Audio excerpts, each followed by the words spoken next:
In a world that constantly pushes us to react to defend ourselves, to challenge the disrespect, to stand our ground immediately, it's easy to forget that silence can be a profound form of power. When you are faced with disrespect, there is often an instinct to react, to retaliate, to prove a point, to engage in an emotional battle. But let's take a moment to pause and consider, what if we didn't?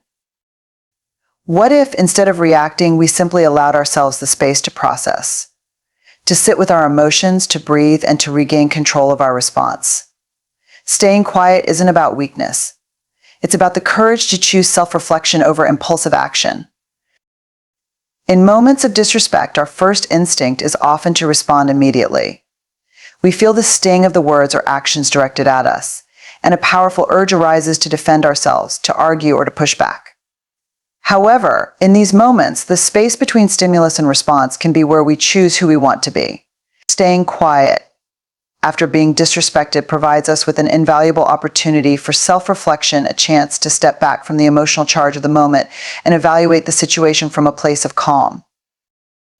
When we react impulsively, we often make decisions driven by emotion rather than thoughtful consideration. The immediate surge of anger, hurt, or frustration can cloud our judgment and lead us to say or do things that we might regret later.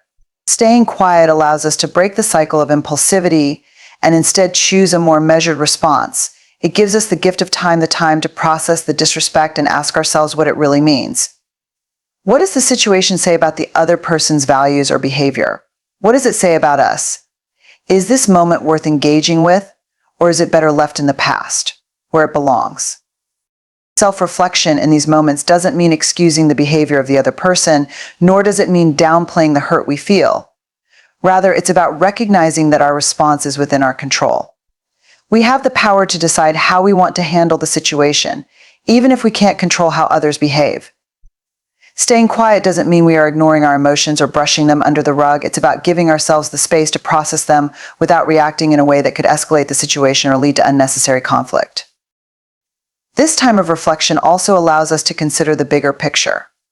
We may ask ourselves whether the person who disrespected us is worth our time and energy. Sometimes we get caught up in proving our point or winning the argument, when in reality, some people simply aren't worth engaging with on that level. By staying quiet, we preserve our energy for more meaningful interactions, those that align with our values and contribute positively to our lives. Additionally, silence in the face of disrespect offers us the chance to examine the underlying causes of our emotional reactions. Are we hurt because the disrespect reflects something we already feel insecure about? Are we responding to a deeper wound or unresolved issue? In taking a moment to reflect, we can better understand our own emotional triggers and begin to heal them, rather than allowing them to dictate how we react in the moment.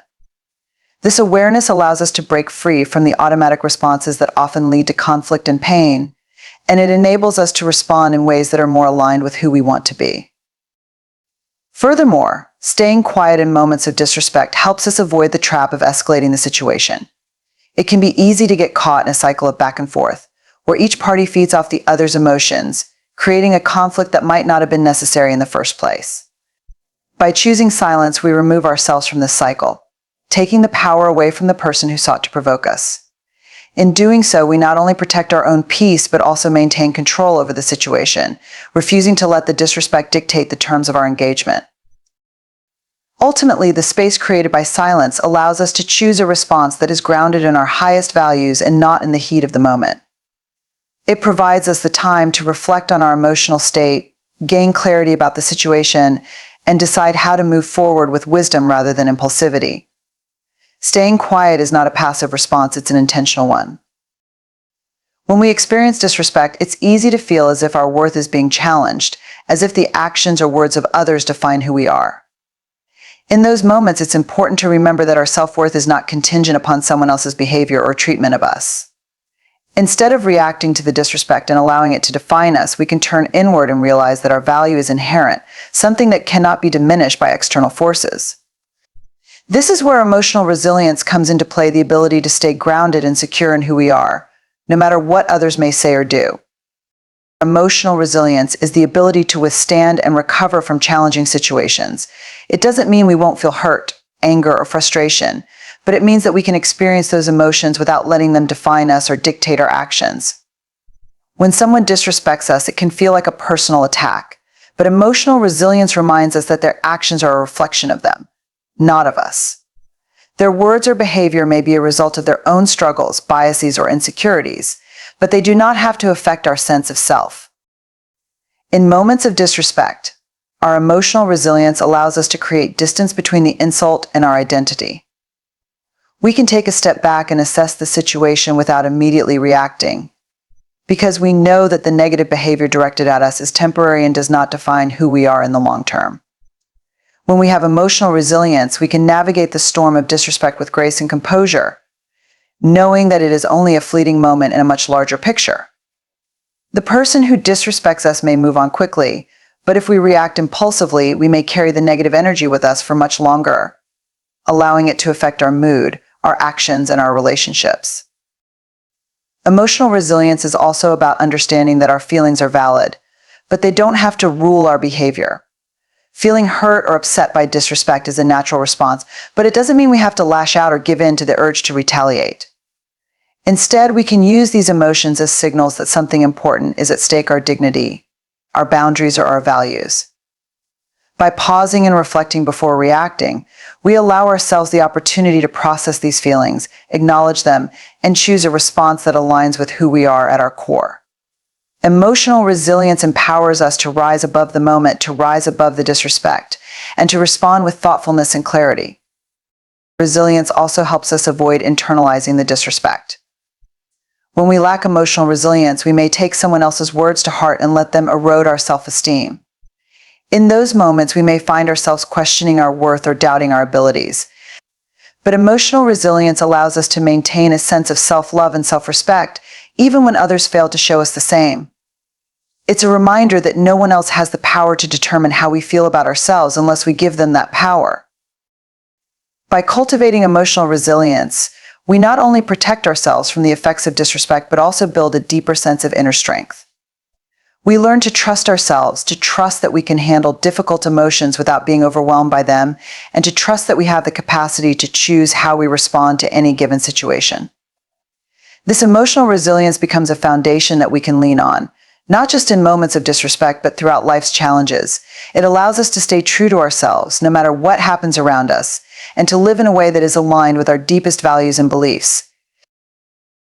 In the face of disrespect, it can often feel like we are under pressure to respond, to argue, to defend ourselves, or to assert our point of view. This natural impulse is fueled by our desire to protect our dignity and maintain a sense of control over the situation.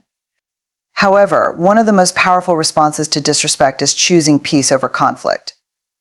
Choosing peace means not engaging with negativity or allowing the situation to escalate further. It's a conscious decision to let go of the need to prove a point and instead focus on preserving your inner calm. When we choose peace, we are not saying that the disrespect is acceptable or that we are tolerating it. On the contrary, we are acknowledging that we have the power to decide how much energy we will invest in someone else's behavior. Engaging in conflict only feeds into the negativity, perpetuating a cycle of anger, hurt, and defensiveness. But by choosing peace, we remove ourselves from that cycle. We are not denying our emotions or pretending that the disrespect didn't hurt. Instead, we are choosing to rise above the moment, to engage with the situation in a way that serves our emotional well-being rather than exacerbating the pain or frustration. Choosing peace also means refusing to let the disrespect control our emotions. It's easy to get swept up in the heat of the moment, to feel that we must act right away to defend ourselves or to make the other person understand our perspective. However, this often leads to more damage than resolution. Reacting impulsively in the heat of anger can cloud our judgment and result in words or actions that we later regret. By choosing peace, we create space to breathe and to reflect. We allow ourselves time to cool down, to clear our heads, and to approach the situation with clarity rather than reaction. In many cases, silence is the ultimate form of peace. When we stay quiet after being disrespected, we choose not to feed the conflict. We decide that the disruption to our inner peace is not worth engaging with. This doesn't mean we are backing down or giving up, but rather that we are taking a step back to preserve our mental and emotional health. Silence can be a powerful way to set a boundary without escalating the situation. It sends a clear message that we are not interested in engaging in petty arguments or power struggles, and that we are in control of how we respond to negativity. Choosing peace also allows us to focus on what truly matters. When we get caught in the cycle of conflict, we often lose sight of our larger goals and values. We get distracted by the need to be right, to win the argument, or to make the other person see our point of view. In doing so, we waste precious time and energy on something that doesn't contribute to our well-being or growth. By choosing peace, we create the mental space to refocus on what is important to us, our relationships, our personal growth, our goals, and our sense of self-worth. We prioritize the things that nurture our soul and bring us closer to who we want to be, rather than getting bogged down by temporary conflicts.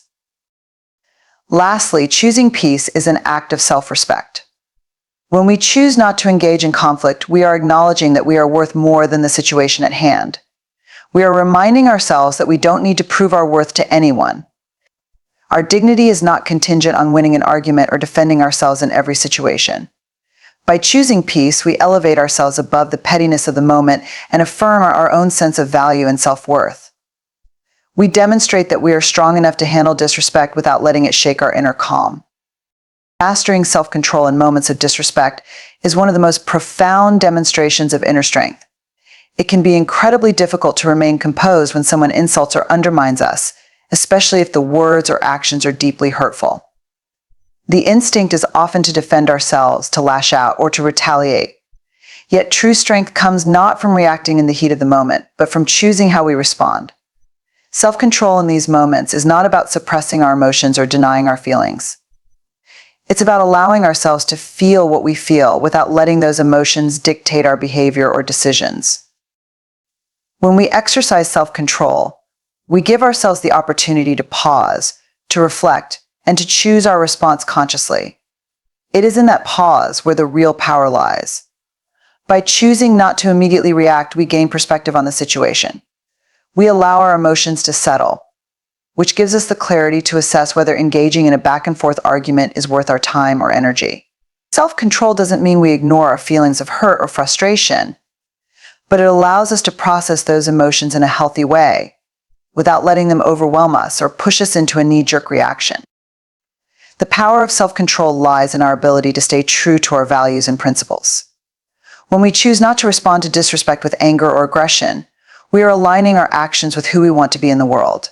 Reacting to disrespect with rage or sharp words can feel empowering in the short term, but it often leaves us feeling more drained and upset.